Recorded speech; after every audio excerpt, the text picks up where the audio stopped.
Hey, what's going on, crypto people? It is the Crypto Siege with another day in the life and the crazy life that is the digital asset space. Good afternoon and happy Sunday to you.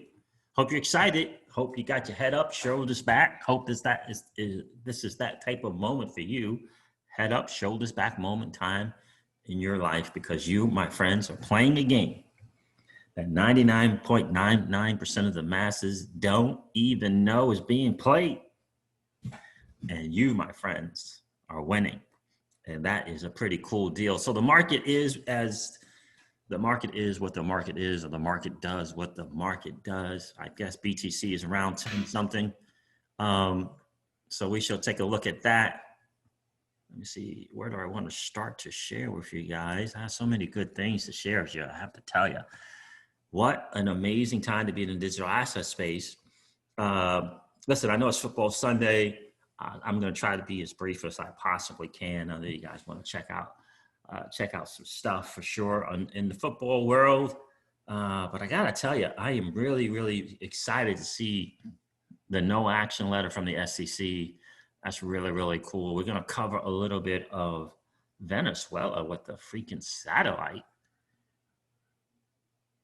Satellite, so that they're able to continue to participate in the digital asset space with no internet. That is a very interesting thing to talk about. Man, oh man, that's interesting.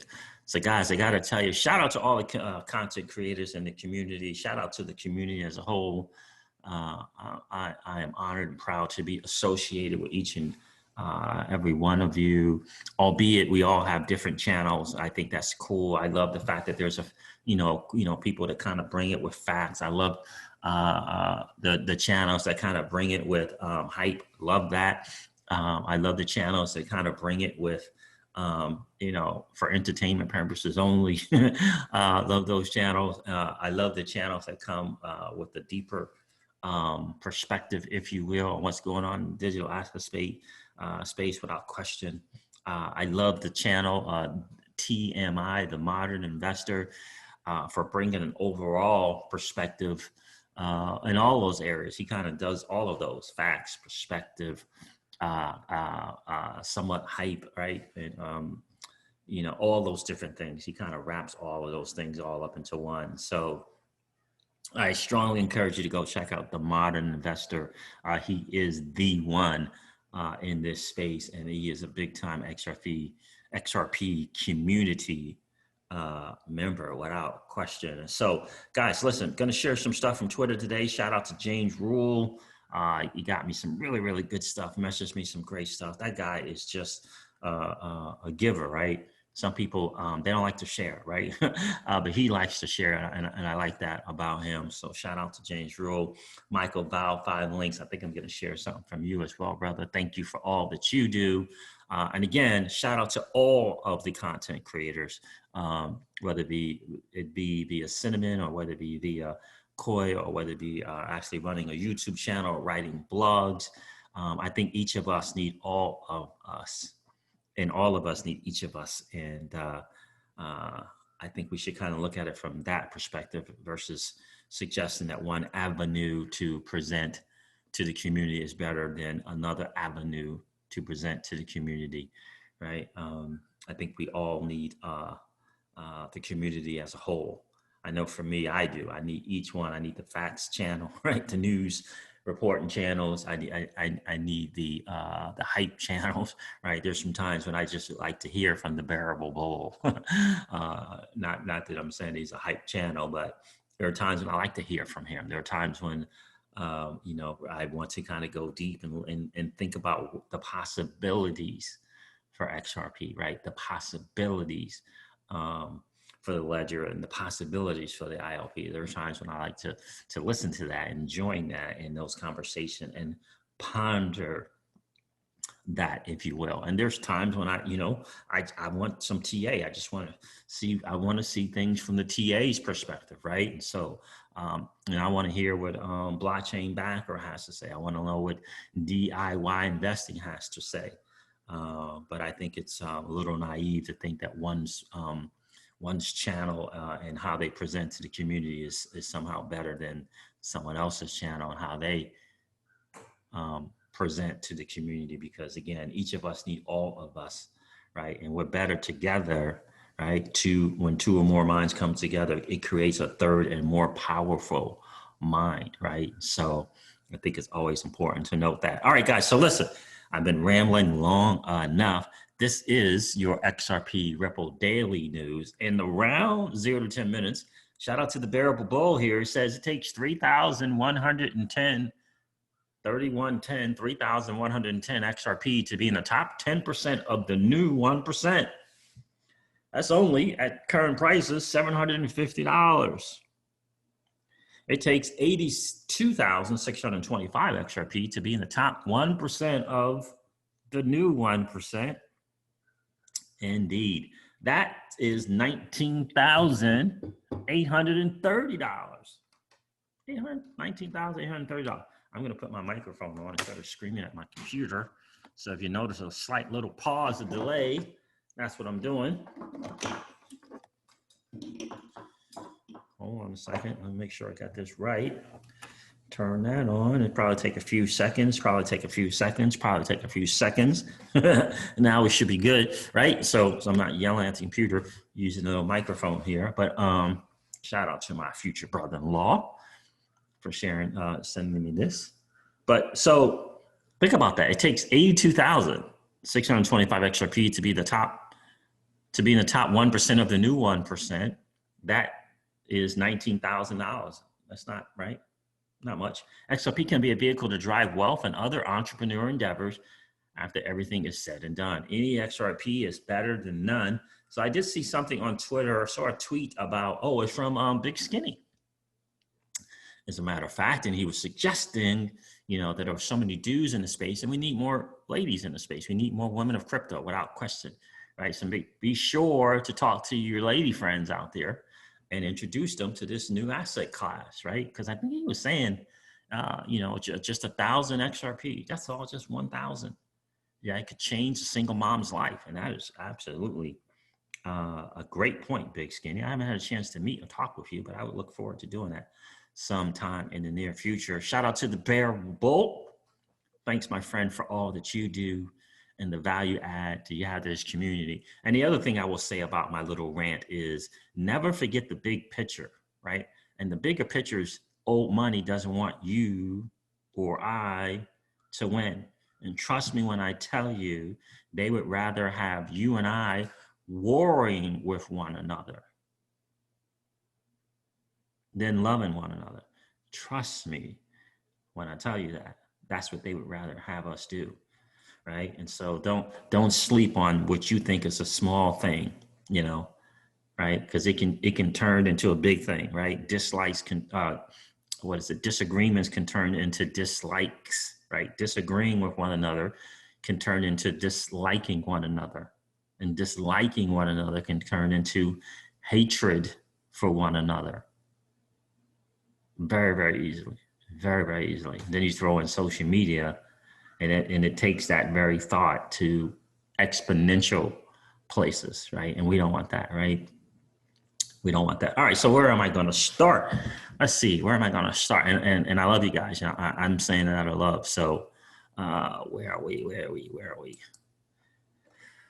No, that's not it. Yeah, this is interesting here, right? And I'm surprised Forbes, you run out of your free, whatever. So shout out to James Rule XRP for sharing this. The hidden truth behind money laundering, banks, and cryptocurrencies. This is from Forbes. Interesting stuff there. 2 trillion, the banks. But remember what we all said about when Brian Brooks allowed these banks to custody assets. I said, we'll onboard them, but then we'll educate them, right?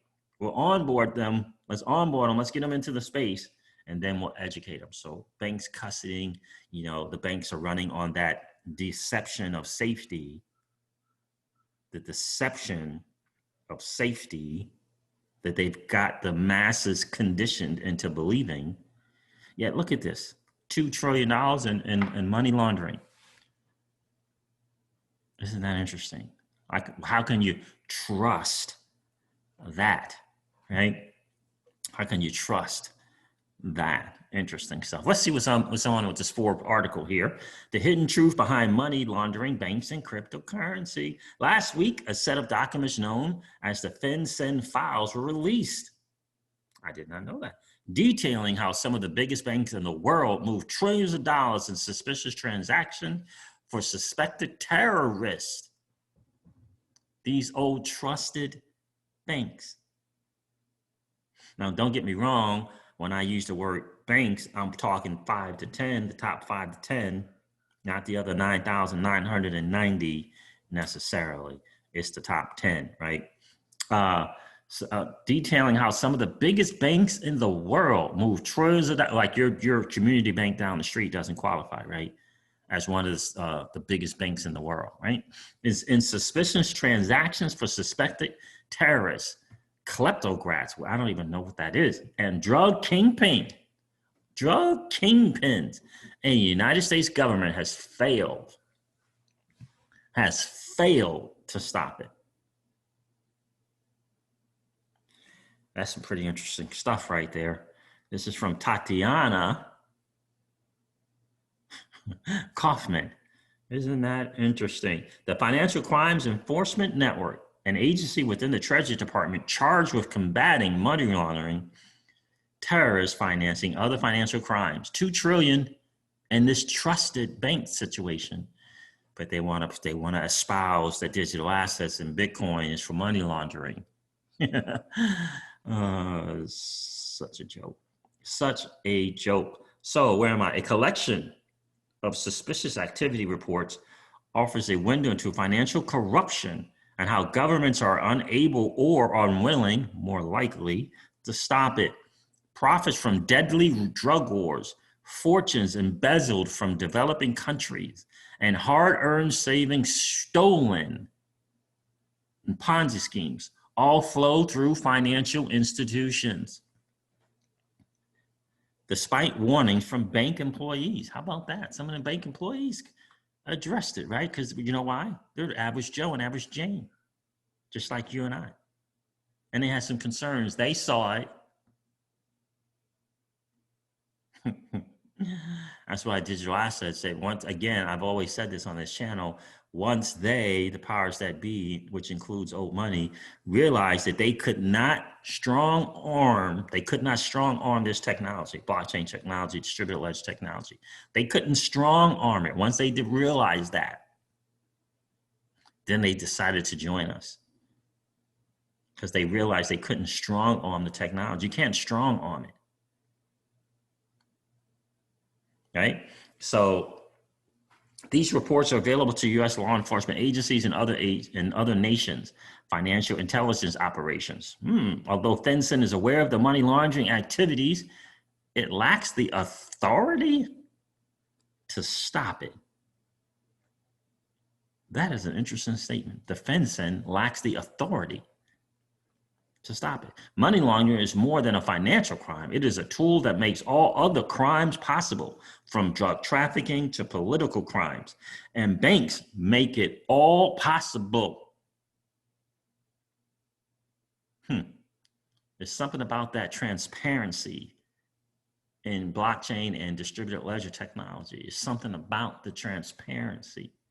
Doesn't matter if it's on a private blockchain, permissioned blockchain or not, it doesn't matter. That's what they discovered. That's what old money and the powers that be discovered. It doesn't matter if it's a private permission blockchain or not. It is discoverable. A lot of people think Bitcoin is not discoverable. Bitcoin is discoverable. It's the transparency is the difference. That transparency is the difference. Like, you understand, it can't hide anymore. That's why this new financial system, right? Like, these people realize that that part of that game, for the most part, is over. For the most part, that part of that game, for the most part, is over. For the most part. Money laundering is more than a financial crime. It is a tool that makes all other crimes possible. For drug trafficking to political crimes, And banks make it all possible. In a detailed expose, BuzzFeed News named several of the most trusted banks. Trusted. Current investigations show that even after fines and prosecutions,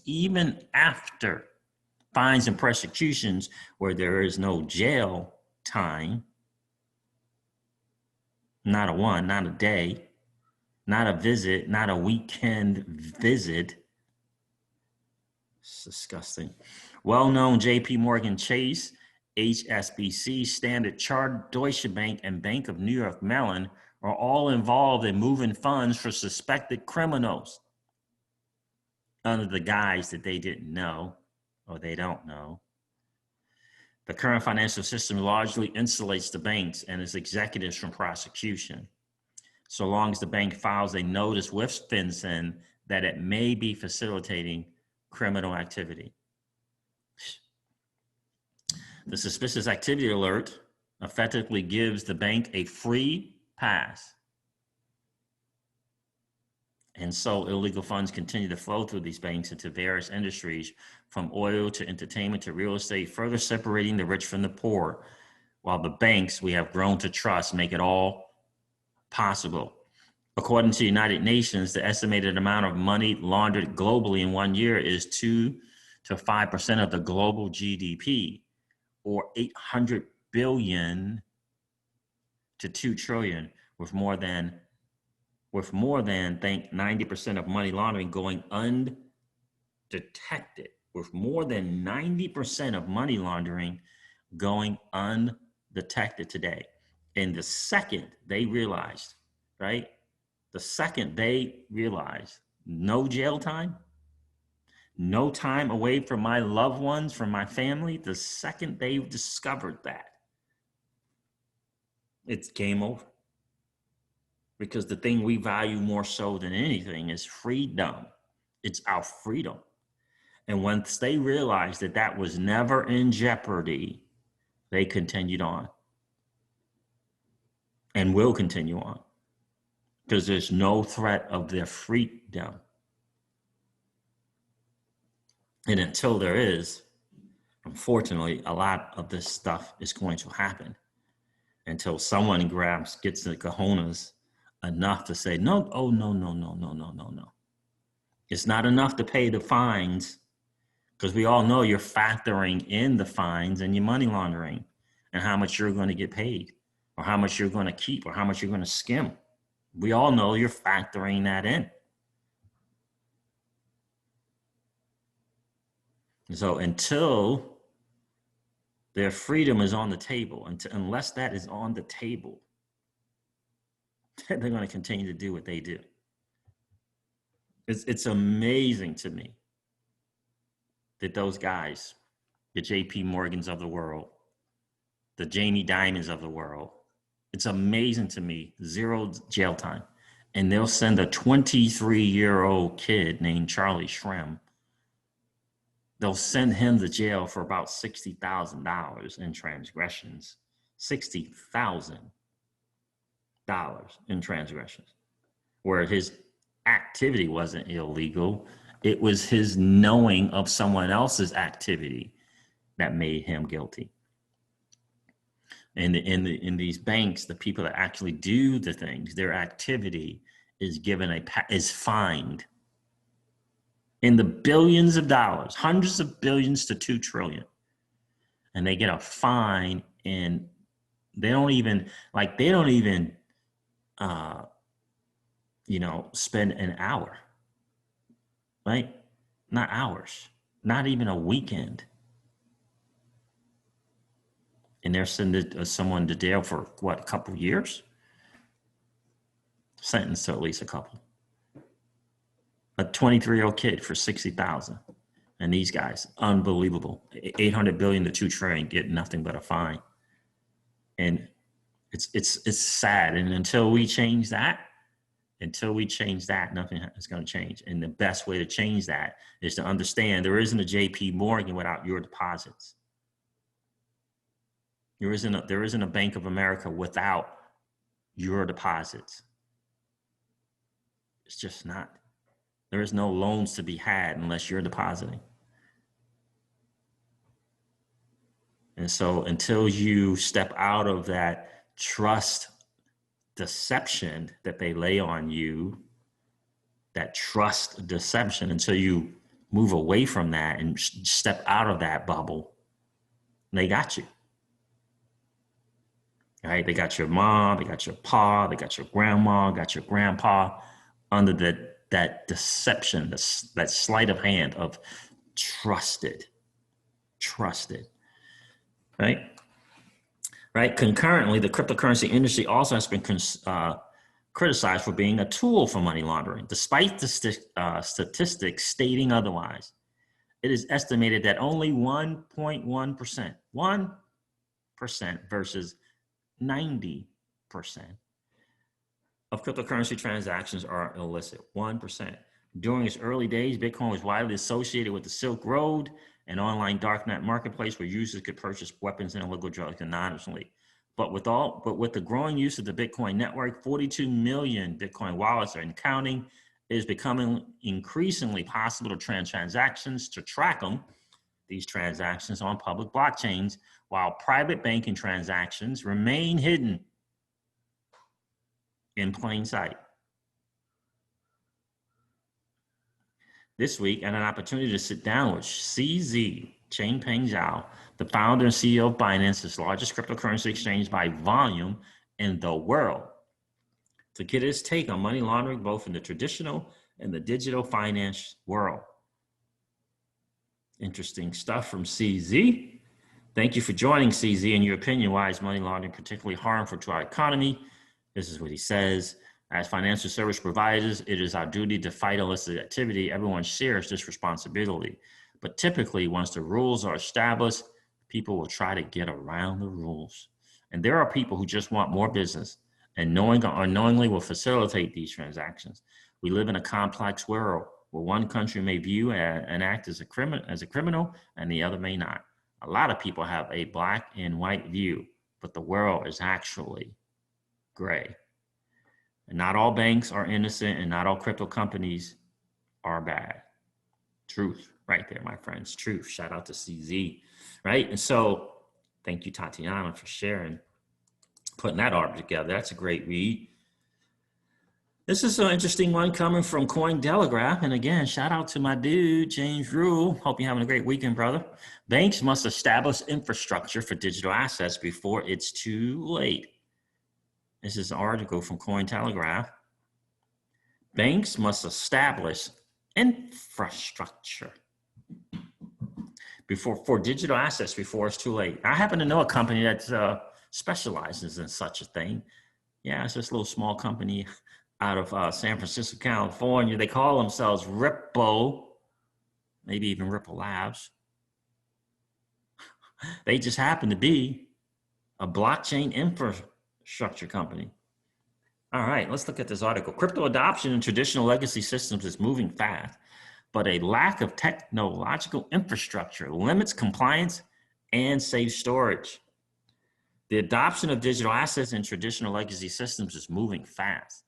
In the middle of the year, the digital asset custody industry saw welcome developments when the Office of the Comptroller of the Currency officially announced that all nationally chartered banks in the United States can provide custody services for cryptocurrencies, as we like to say in this channel, digital assets.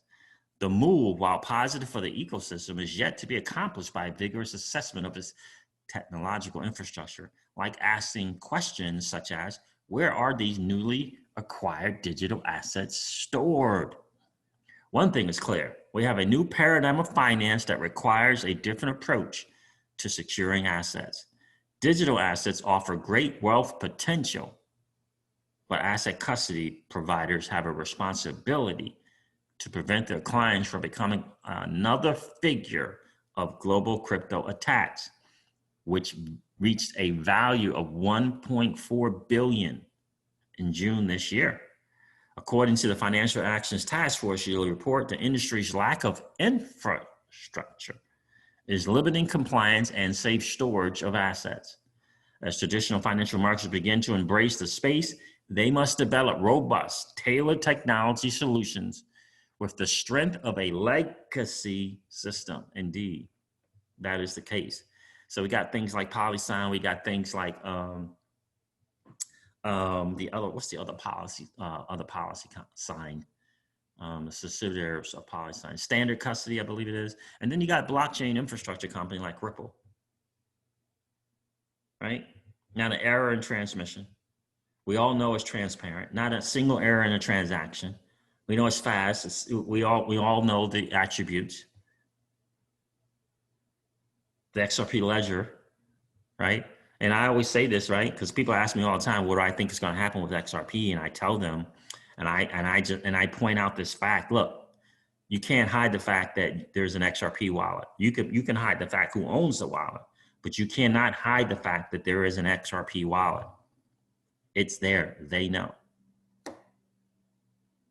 You make transactions on that ledger, you set that stuff up, you set that wallet up, create one.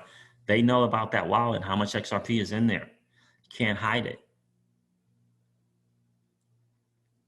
Can't hide it. And I think in the traditional financial system, whether it be SMEs or FIs or banks, this is what's needed. Like a lot of the game, like I said, guys, is over.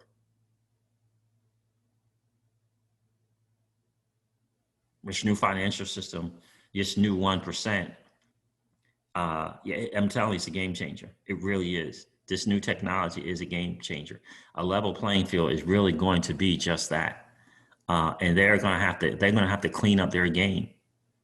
That's the bottom line. They're going to have to clean up their game because there's going to be no excuses for us not knowing what they are doing. And we are, whether we understand or not today, we are going to be able to hold them more accountable. More accountable. And then when things happen, like not a single person goes to jail, perhaps we'll pay attention to that a little bit more and make more noise about that, and not just be good with it, and not just be good with it. It didn't affect me in my home, Yeah, it did. It did. So banks custodying crypto is a positive step in the maturation of digital assets. It is indeed. I'm not going to go over all of this order, but it's just a great write-up from Cointelegraph. It really, really is. But the blockchain infrastructure is important. Infrastructure is important. And Ripple is a blockchain infrastructure company. And I have to tell you, I'm very encouraged by Brad Garlinghouse making that statement. I really, really am. Because that is the future. That's what it is. It's tying up and putting together, if you will, the legacy system and making it bigger, better, and in my humble opinion, more transparent. I've always believed what Ripple is doing has been an inside job. I've always believed that. Always have believed that. And I don't care if it's just 10% more transparent. At least it's more transparent than it currently is. All right, so what's the next thing I want to share with you guys? This is some interesting stuff here. Bond, Crypt, XRP, how you doing, my friend? Appreciate you taking the time and the energy and the resources to share with the community. I appreciate that, bro. Way to go. The Bahamas to begin gradual launch of world's first CBDC in October. It's called the Sand Dollar. The digital currency will be gradually phased in, not airdrop. The CBDC will still not provide anonymity. Very, very, very cool. The Bahamas to begin the gradual launch of the world's first crypto CBDC in October. That is a cool deal. Good for the Bahamas moving forward and what they do. Less than a month away, the first central bank digital currency is nearly a reality. The Bahamas have finalized the start of phase 1 of their new CBDC. What else? Okay, yeah, so that's some good stuff there. I want to cover the satellite thing. Where's that satellite? The Venezuela satellite. Did I miss that? What is that? Here. And I think I forget who shared this with me. No internet, no problem. Venezuela gets a Bitcoin satellite node. What in the what in the what the what? A Bitcoin satellite node. In brief, Venezuela deployed its first Bitcoin satellite node. It allows for a node on the ground to receive Bitcoin transaction details from a blockstream satellite without internet. Venezuela has poor internet connectivity. Venezuela has its first Bitcoin satellite node capable of processing transaction without an internet connection. The Venezuelan space node was set up in the country by Honorable Garrido and the Honorable Crypto Team, CRIPTO. It uses technology from Blockstream, which contracts satellites. In this case, the EUTEL SAT number 113 to broadcast data between points via offline connection. That's huge in a country where internet infrastructure is lacking. The idea came from Crypto Buyer, a Latin American startup focused on offering cryptocurrency-based payment solutions. We started in Venezuela because of the obvious connectivity problems, and Crypto Buyer is always looking for a way to be resilient to these kind of problems by anticipating any possible contingency. And trust me when I tell you this, if Venezuela has a Bitcoin satellite node, what do you think the major nations are doing? G7, G20, what do you think they're doing? Right? Just saying. Crypto Buyer says on Twitter, we successfully installed and run a satellite Bitcoin node in Venezuela, which allows us to be independent of the internet to download messages and validate transactions. That is a pretty powerful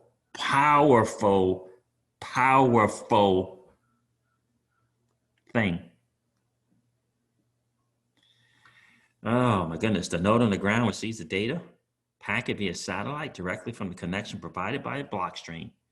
And Obilo Garrido explained to Decrypt. Garrido added that he hopes to expand access by deploying something akin to a mesh network that can broadcast data between various devices.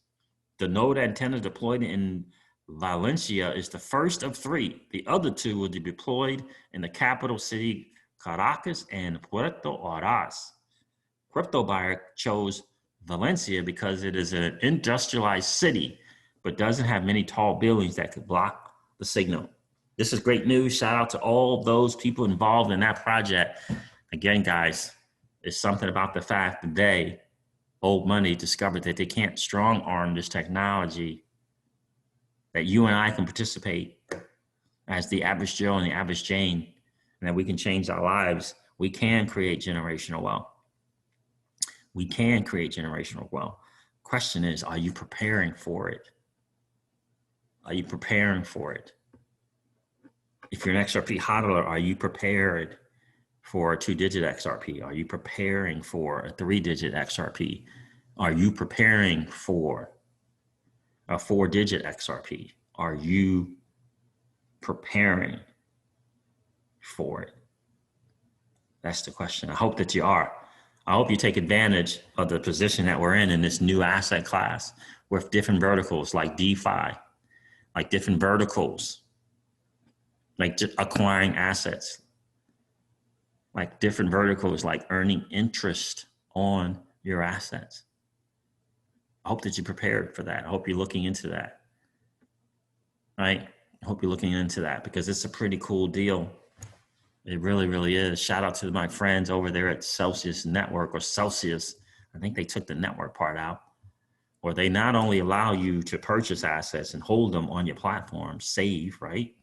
They allow you to earn interest on those assets, right? And in addition to that, they allow you to leverage your assets and not have to liquidate them, to do and operate, to think and operate like the 1% of the 1% do. That's the goal, right? To create generational wealth. So we're really, really excited about all things going on at Celsius. You guys did get the word that Celsius will be